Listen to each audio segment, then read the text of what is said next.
Good morning, ladies and gentlemen. Please join me in Gasho. Namo Amidabits, Namo Amidabits, Namo Amidabits, Namon Dups, Namon Dups, Namon Dups. Thank you for joining us today. I want to begin today by sharing a short story that I heard recently. It's actually an old Zen, a Zen Buddhist story that I think is actually pretty telling about some of the things that we're experiencing in our daily lives today. It's pretty short, as a lot of these Zen stories are, but it goes something like this. So one day, at a Zen monastery, a world-renowned Zen master suddenly arrived at the monastery. He was arriving unexpectedly, and no one knew that he was going to be coming there. And so the second that he arrived, all the monks at the monastery began to run around to try to impress him. One of these monks was actually a chef. And because, of course, the second that any renowned person arrives, the first thing you're supposed to do is offer them something to eat and something to drink. The chef ran into the garden, plucked all the vegetables that he could find as quickly as he possibly could, ran into the kitchen, sliced them up, and prepared a delicious stew for this Zen master. So all the monks are, of course, gathered in the dining hall. And, of course, this chef brings out the stew and serves the master first. And the master, of course, very grateful, puts his hands together in gratitude. And he begins to sip the soup slowly. And he says it's delicious. It's some of the best soup he's ever had before, right? However, as he's working his way through this delicious soup, all of a sudden, he notices something bubble up to the top. And it's actually the head of a snake that bubbles up to the top. And what it becomes evident had happened is that the chef was cutting up his vegetables so quickly, because they were in such a hurry to impress this Zen master, they actually cut up a snake and threw his head into the soup. And so the Zen master is staring at this bowl with a severed snake's head with its tongue and teeth sticking out of it. And the chef runs out to the front to see what's going on as everyone's sort of shocked and appalled. And the chef actually takes the soup, looks at it, picks up the snake head, pops it into his mouth, eats it, and then walks away, goes back to the kitchen, and proceeds to do his work. And that's the end of the story. So when I think about this story, it's kind of weird, right? Because what the chef does there is kind of interesting. He makes a terrible mistake and something that we would probably all regard as horribly embarrassing. But when he's confronted with that terrible mistake, again, insulting a famous Zen monk, he proceeds to do what a lot of us are probably not willing to do in that moment, which is he swallows the mistake. He owns it, pops out that snake head, pops it in his mouth and eats it. Most of us would never do something like that. Quite the opposite. Many of us go out of our way, far out of our way, to make sure that we are not going to be shamed or dishonored in any kind of way possible. I've done this before. When I was cooking one time, I remember I was trying to make a stir fry for my then girlfriend at the time, now wife. And it needed all this cornstarch on it and this kind of breaded coating on it. And so I remember lumping it all together, and I actually ended up creating not a stir fry, but what looked kind of like a giant pool of mushy mashed potatoes. So it's pretty terrible. And I take it out to her anyway to see if she'll eat it. And she says, that is one of the most disgusting things I've ever seen, and I refuse to touch it. And I was kind of insulted at the time, and so I decided to try it.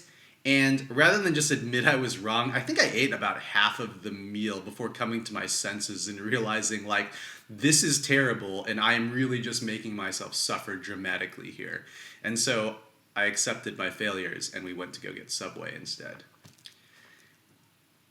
And I think that that's kind of emblematic of how a lot of us are sometimes. Not that we eat terrible things, right? But there's an actual name for this type of behavior, and it's called Consolidation Theory, right?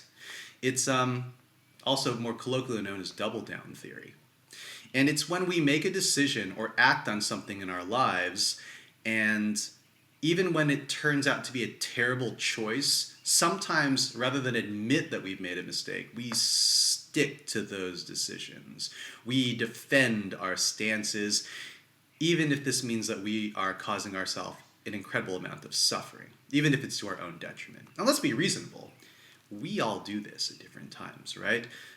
The old Niseis that I used to know were especially bad about this. You could not convince some of those old dudes that they had ever made a bad decision because they never wanted to look like they were shamed or dishonored, and they would defend themselves to the death over these things, right? Honor was such an important thing in to a lot of these guys. There's honestly just a lot of pride involved in everyday decisions. And some people would, of course, rather suffer endlessly, pour time and money and mental energy into their own failed endeavors and their own mistakes than really just admit that they were wrong about something, rather than just quickly, like that, swallow the head of the snake and be done with it. I mean, if you think about your life or the people around you, I'm sure you can come up with so many different examples of people doing this, right? You buy a property that wasn't a good investment, you stick with it because eventually the market will turn around and it'll be worth something, I know it. You make a terrible meal and you eat it anyways, right? And of course you just convince yourself everyone else is just being picky. It's fine. Or you get into a bad relationship, you knuckle your way through it because you feel like eventually it'll work out, right? Even if maybe it never will work out. And the things you tell yourself in those kind of situations are always the same, right? It's always like, I gotta be committed. Gotta commit yourself to these things or it'll never work out. Everyone else is just a quitter. That's the reason it's not gonna work out. Or, sometimes you say something that you regret.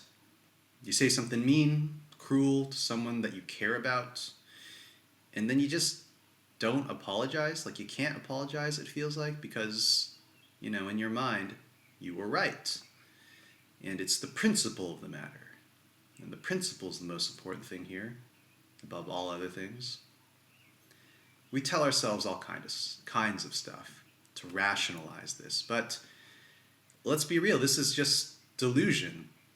And this is suffering in its most traditional form in terms of suffering, in terms of Buddhism. It's suffering from egotism, and more than that, this selfish desire to really just protect our ego above all things, right? I mean, we are all living in a world where this is arguably one of our greatest challenges. Einstein kind of wrapped this up in another way. He said that, this is a form of insanity, doing the same thing over and over and over again, expecting different results. And while it's easy to see it in other people, sometimes it's really hard for us to acknowledge those behaviors in ourselves, right? But when we do this, like I said earlier, we always come up with the most creative mental exercises and explanations to explain away why we do these things, even though we know it's causing pain to ourselves and others. There's always a rationale for us, right? This time is different. This is the exception. This is the line. I will not allow anyone to cross it. Too much. I can't deal with that anymore. This is different. I'm not doing things that everyone else is doing. And we kind of say things like, the principle is more important than our friends, our family, than our own sense of well-being. And again, guys, this is just delusion and suffering. And this, above all else, should show us how hard it is to overcome our own ego, to really embrace the teachings of the Buddha and the spirit with which those teachings exist.